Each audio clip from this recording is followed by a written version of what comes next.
আসসালামু আলাইকুম ওয়া রাহমাতুল্লাহি ওয়া বারাকাতুহু। সুপ্রিয় দর্শক, কেমন আছেন আপনারা? পবিত্র মাহে রমজানুল মুবারকের বুড়িগঙ্গা টিভির কল্যাণময় রমাদান অনুষ্ঠান থেকে আপনাদের সকলকে জানাচ্ছি আন্তরিক অভিনন্দন। সুপ্রিয় দর্শক, আজ আমরা কথা বলবো দুরূদ শরীফ পাঠ নিয়ে।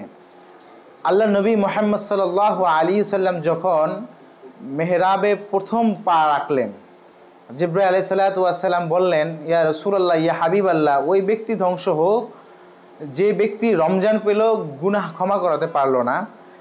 আল্লাহ রসুল বললেন আমিন। দ্বিতীয়বার আবার আল্লাহ রসুলকে বললেন, ইয়া রাসূলুল্লাহ, ইয়া হাবিবাল্লাহ, ওই ব্যক্তি ধ্বংস হোক যে ব্যক্তি আপনার নামের সাথে শুনলো অথচ আপনার দুরূদ শরীফ পাঠ করলো না। আল্লাহ রসুল বললেন আমিন, কবুল হোক। সুপ্রিয় দর্শক, দেখুন রমজানের সাথে দুরূদের সাথে কি একটি সম্পর্ক। আল্লাহ রসুল তিনবার আমিন বললেন, তার দুইবার, একবার হচ্ছে রোজা গুনাহ ক্ষমা করাতে পারলো না, তারা ধ্বংস হয়ে যাক, আমিন। দ্বিতীয় দুরূদ শরীফ পাঠ করলো না, আমিন এখানে বললেন। সুপ্রিয় দর্শক, আল্লাহ রাব্বুল আলামিন পবিত্র কুরআনুল কারীমের মধ্যে ইরশাদ করেছেন, ইন্নাল্লাহা ওয়া মালাইকাতাহু ইউসাল্লুনা আলান নবী, নিশ্চয়ই আল্লাহ এবং ফেরেশতারা, আমি এবং আমার ফেরেশতারা আমার নবীজির উপরে দুরূদ শরীফ পাঠ করি। পারজোয়ার শাহী পোলাও ঘর, রাজকীয় স্বাদ এখন আপনার হাতের নাগালেই। আপনাদেরকে একটি বিষয় বলতে চাই, তা হলো আল্লাহ সুবহানাহু ওয়া তাআলা আমাদেরকে নামাজ পড়ার জন্য বলেছেন। আল্লাহ কি নামাজ আদায় করেন? আল্লাহ সুবহানাহু ওয়া তাআলা আমাদেরকে রোজা রাখার জন্য বলেছেন। আল্লাহ কি রোজা রাখেন? আল্লাহ আমাদেরকে যাকাত দেওয়ার জন্য বলেছেন। আল্লাহ কি যাকাত আদায় করেন?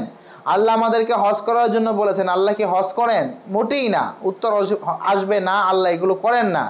কিন্তু আল্লাহ সুবহানাহু ওয়া তাআলা বলেন যে তোমরা দুরূদ শরীফ পাঠ করো, আর আমি আল্লাহ স্বয়ং আমার নবীজির উপরে আমি ফেরেশতাদেরকে নিয়ে দুরূদ শরীফ পাঠ করি। সুবহানাল্লাহ।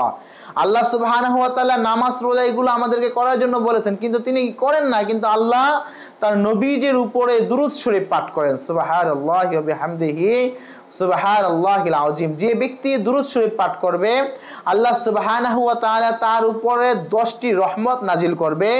যে ব্যক্তি দুরূদ শরীফ পাঠ করবে, আল্লাহ সুবহানাহু ওয়া তাআলা 10টি সগীরা গুনাহ মাফ করে দিবে। যে ব্যক্তি দুরূদ শরীফ পাঠ করবে, আল্লাহ সুবহানাহু ওয়া তাআলা তাকে 10টি জায়গায় অর্থাৎ 10টি মর্যাদা দান করবে। সুবহানাল্লাহ।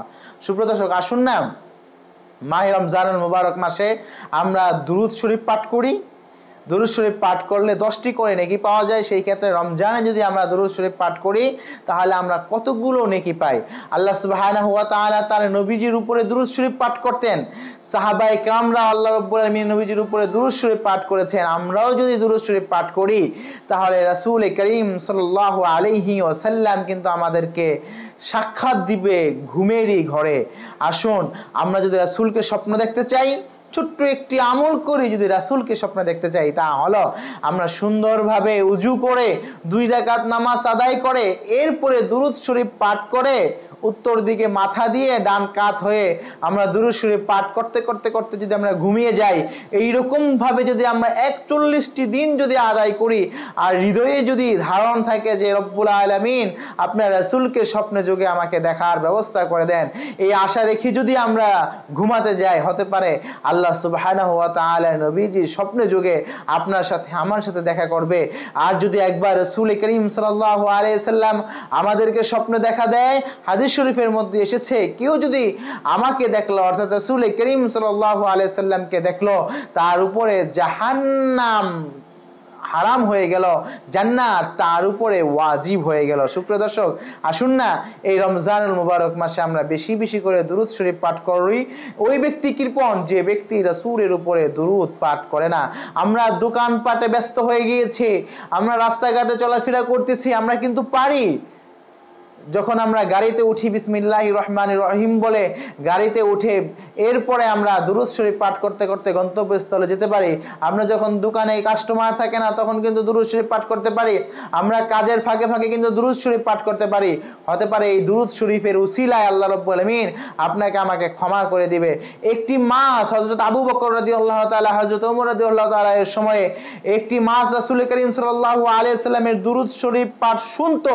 এই কারণে সেই মাসটি তেলের উপরে জ্বলন্ত তেলের উপরে সেটি ভাজা হয়নি, আগুন তাকে স্পর্শ করতে পারেনি, শুধুমাত্র দুরূদ শরীফ শোনার কারণে।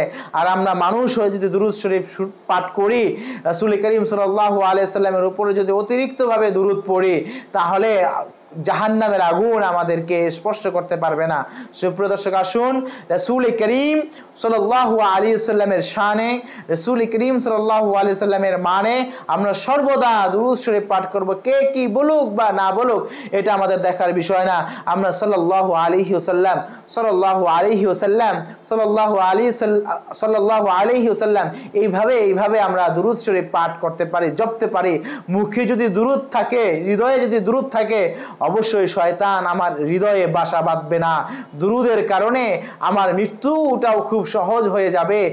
যখন আমার দাজ্জাল আলাইহিস সালাতু ওয়াস সালাম আসবে জান কবজের সময়, ওই কঠিন সময়ে আমার নবী মুহাম্মদুর রাসূলুল্লাহ সাল্লাল্লাহু আলাইহি সাল্লাম সামনে হাজির হয়ে যাবে এবং প্যারা নবীর কলেমা আমাদের মৃত্যুর সময় নসিব হয়ে যাবে।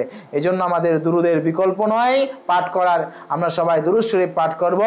আল্লাহ সুবহানাহু ওয়া তাআলা আমাদের সকলকে পবিত্র মাহে রমজানুল মুবারকে বেশি বেশি করে দুরূদ শরীফ পাঠ করার তৌফিক দান করুক। আমরা বলি আল্লাহুম্মা আমিন। আজ এই পর্যন্ত, আগামীতে আসব নতুন কোনো বিষয় নিয়ে আপনাদের দেওয়া। সেই পর্যন্ত আমাদের সঙ্গে থাকবেন, ভালো থাকবেন।